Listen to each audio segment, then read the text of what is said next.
Assalamu alaikum, my dear student. So today we are going to discuss Newton's first law of motion, which is belong to all curriculum of different students who belong from Federal Board, Pakistan, and also belong from O level and IGCSE FedEx 0625. So आज के इस lecture में Newton first law of motion को discuss करेंगे।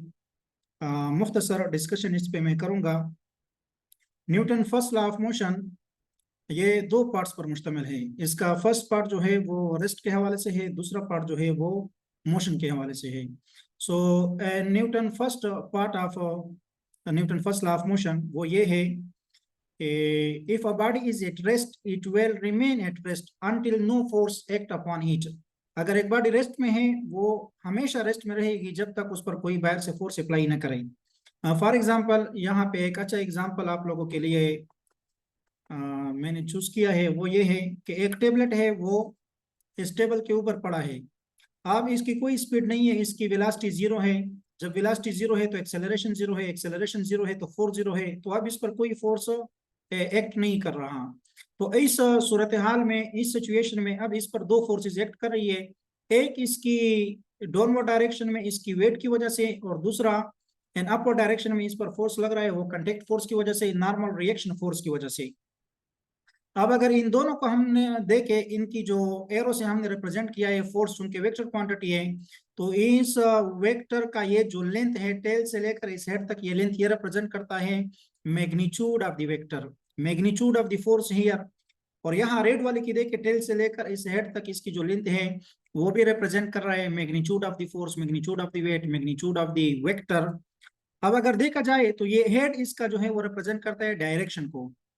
सो इनकी arrow से अगर हम अंदाजा लगाए तो both the forces are equal in magnitude but opposite in direction, so they will cancel the effect of each other.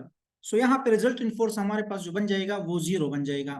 तो अ बॉडी या अ टेबलेट या अ book is lying on a table is at rest and it will remain at rest until no resultant force, no net force, no external force act upon it. ये तब तक rest में रहेगा जब तक इस पर बाहर से कोई फोर्स अप्लाई न करे।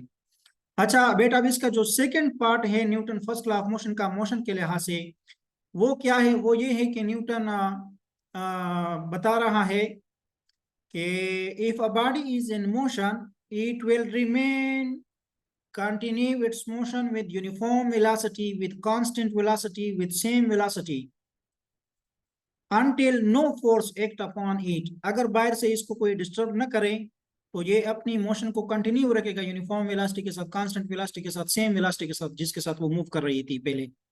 तो यहाँ पे एक एग्जांपल आपके लिए मैं लाया हूँ, वो है a comet move through interstellar space in a straight line at a constant speed because there are no resultant force acting on it.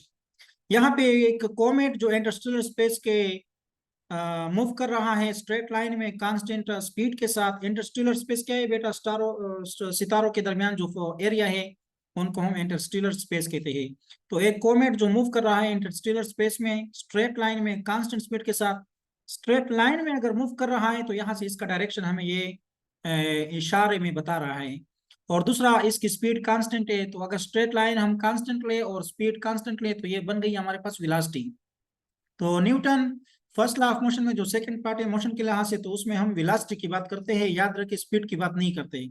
तो एक बॉडी अगर मोशन में है और वो अपनी मोशन कंटिन्यू रखेगी यूनिफॉर्म वेलोसिटी के साथ, जब तब तक वो यूनिफॉर्म वेलोसिटी के साथ मूव करेगी जब तक बाहर से उस पर कोई फोर्स अप्लाई न करे, उसको डिस्टर्ब न करे, उसकी मोशन को स्लो डाउन या स्पीड अप न करे।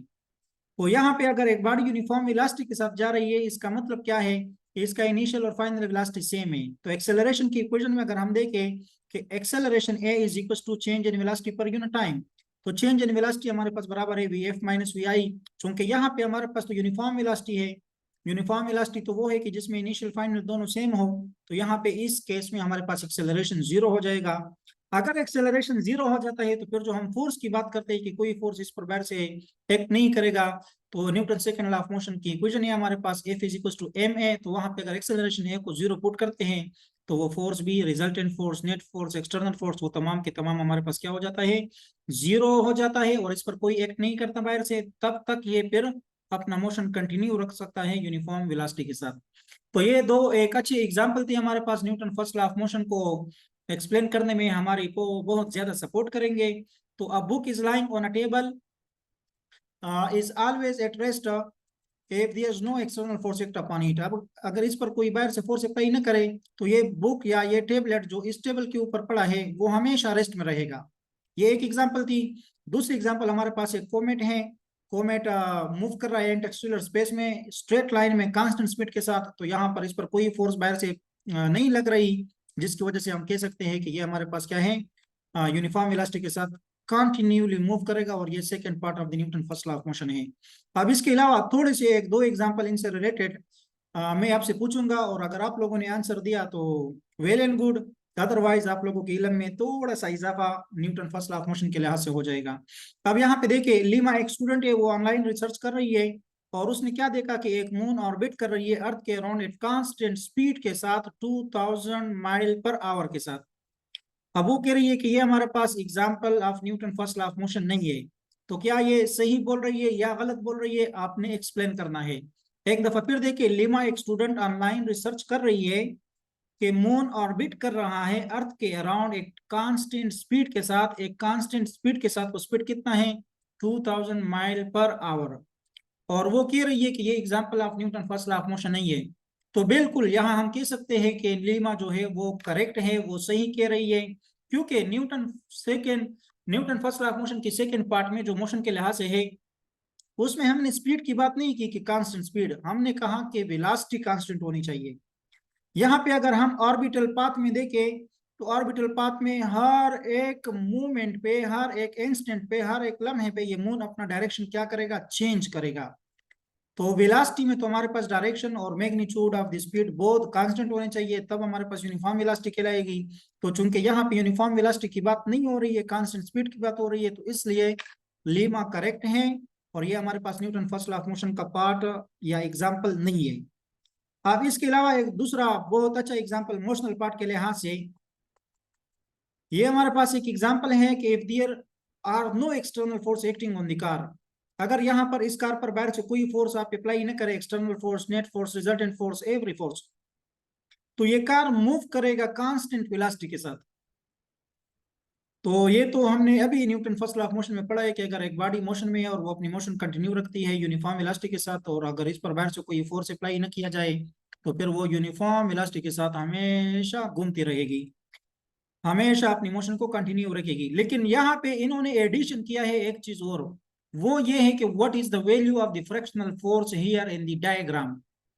डायग्राम में हमें मोटर कार नजर आ रहा है, वो एक कांस्टेंट वेलोसिटी के साथ मूव कर रहा है और उस पर बाहर से कोई फोर्स अप्लाई नहीं हो रही, कोई फोर्स उस पर एक्ट नहीं कर रहा बाहर से। तो यहाँ पे इसका जो ड्राइविंग फोर्स है, जिस तरफ ये एक्सेलरेट, जिस तरफ ये मूव कर रहा है, हमेशा फ्रैक्शनल फोर्स उसके अगेंस्ट वाली साइड पे, अपोजिट साइड पे होगा। तो ड्राइविंग फोर्स 3 किलो न्यूटन है। तो यहाँ इस सिचुएशन में इस पर जो फ्रैक्शनल फोर्स होगा वो इसको बैलेंस करेगा, तब ये यूनिफॉर्म वेलोसिटी के साथ आगे मूव करेगा। तो वो फ्रैक्शनल फोर्स भी ड्राइविंग फोर्स 3 किलो न्यूटन के बराबर होगा। तो हमारा यहाँ पे जो आंसर होगा वो होगा फ्रैक्शनल फोर्स भी हमारे पास 3 किलो न्यूटन होना चाहिए। तो फ्रैक्शनल फोर्स हमारे पास ड्राइविंग फोर्स के बराबर 3 किलो न्यूटन के है, तब वो दोनों फोर्सेस बैलेंस होके वो यूनिफॉर्म वेलोसिटी के साथ वो कार क्या करेगी, आगे मूव कर जाएगा। तो ये था हमारे पास Newton first law of motion. और एक बात और मैं जरूरी यहाँ पर आपको बता दूं कि Newton first law of motion हमें qualitative nature of the force के बारे में बताता है, qualitative nature of the force. और एक बात और जो बहुत ज्यादा दफा पूछी जाती है स्टूडेंट से, वो ये है कि Newton first law of motion का सेकंड नाम इसको आप कह सकते हैं law of inertia. Law of inertia क्या है इंशाल्लाह नेक्स्ट क्लास में डिस्कस करेंगे। और इसका आप बोल सकते हैं आपके ये Newton first law of motion is also called law of inertia, या Newton first law of motion का कोई सेकंड नाम वगैरह है, यस है। वो कौन सा है, वो है law of inertia. Law of inertia को इंशाल्लाह डिफाइन करेंगे और एग्जांपल के थ्रू समझाएंगे आपको। तो Newton first law of motion के लिहाज से चीजें हमने डिस्कस की। और यहाँ पे आपको पता होना चाहिए कि दो पार्ट पर ये Newton first law of motion मुश्तमिल है। वन इसका रेस्टिंग पार्ट है कि एक बुक लाइंग करता है, एक book is lying on the table, it is at rest and it will remain at rest until no force act upon it। ये रेस्ट में रहेगा तब तक जब तक इस पर बाहर से कोई फोर्स अप्लाई न करे। तो अगर बुक रेस्ट में है तो इसका मतलब वेलोसिटी इसकी जीरो है, वेलोसिटी जीरो है, एक्सेलरेशन जीरो है, एक्सेलरेशन जीरो है, तो फोर्स जीरो है। तो इस वजह से हम कह सकते हैं कि अब इस पर फोर्स जीरो है, तब ये रेस्ट में है, और रेस्ट में रहेगी जब तक बाहर से इसको न चढ़े।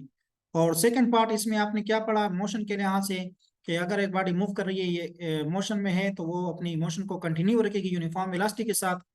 तो इस पर बाहर से कोई फोर्स अप्लाई न करे तो वो अपनी मोशन को हमेशा यूनिफॉर्म वेलोसिटी के साथ आप देखेंगे वो मूव करती रहेगी। लेकिन अब यहाँ पे एक स्टूडेंट, मेरा बहुत ब्रिलियंट स्टूडेंट मिस्टर अहमद, वो पूछ रहा है कि सर जब मैं एक कॉइन को रोल करता हूँ तो वो तो after some time, after some second वो तो रुक जाता है, स्टॉप करके गिर जाता है, वाई? तो ये बहुत जरूरी है, ये एग्जाम्पल भी आपको अंडरस्टैंड करना है। यहाँ पर हम सिंपल एक ग्राउंड के ऊपर एक कॉइन को रोल करते हैं, तो आफ्टर सम सेकेंड वो स्टॉप करके गिर जाता है। क्यों ऐसा होता है? क्योंकि यहाँ पर इस कॉइन पर तीन फोर्सेस लगते हैं। एक फोर्स तो ये resistance, direct force, resistive force, उसको उसकी मोशन में रुकावट बनती है। और दूसरी यहाँ पे फ्रिक्शनल फोर्स है इस कॉइन का और ग्राउंड के दरमियान आपस में। और थर्ड जो फोर्स है वो ग्रेविटेशनल फोर्स, अर्थ ग्रेविटी इसको अपनी तरफ खींच रही है। अगर हम इन तीन फोर्सेस को क्या करें, इससे रिमूव करें, तो फिर इस कॉइन को यहीं पर अगर हम मूव कराना चाहें तो ये यूनिफॉर्म वेलोसिटी के साथ हमेशा मूव करता रहेगा। तो ये बड़ा अच्छा एग्जाम्पल इसके जेहन में आया जो इसने डिस्कस किया, और आप लोगों की अंडरस्टैंडिंग में इजाफा किया इसकी एग्जाम्पल से। ये देखे ये क्या कह रहा है, ये कह रहा है कि अगर मैं एक कॉइन को रोल करना चाहूँ तो वो तो आफ्टर सम सेकेंड रुक जाता है। ऐसा क्यों होता है? ये Newton first law of motion तो कह रही है कि यूनिफॉर्म वेलोसिटी के साथ इसको मूव करना चाहिए, अपनी मोशन कंटिन्यू रखनी चाहिए। लेकिन यहाँ पे हमारे पास एक्स्ट्रा तीन फोर्सेस एक्ट कर रहे हैं इस कॉइन पे। एक, ये कॉइन जब आगे मूव करेगा तो इस पर एयर रेजिस्टेंस लगेगी, दूसरा फ्रिक्शनल फोर्स इस पे लगेगा, तीसरा ग्रेविटेशनल फोर्स इसको अपनी तरफ खींचेगा। तो अगर इन तीन फोर्सेस को हम हटवा देते हैं रास्ते से, तो फिर ये कॉइन जो है वो यूनिफॉर्म वेलोसिटी के साथ अपनी मोशन को कंटिन्यू रखेगा, और फिर इस सूरत में इस पर बाहर से कोई फोर्स नहीं लगेगा, तब ये कंटिन्यू रख सकता है अपना मोशन। अदरवाइज अभी जो ये मोशन कंटिन्यू नहीं रखता वो इन फोर्सेस की वजह से। So wish you best of luck, इंशाल्लाह मिलेंगे नेक्स्ट लेक्चर में।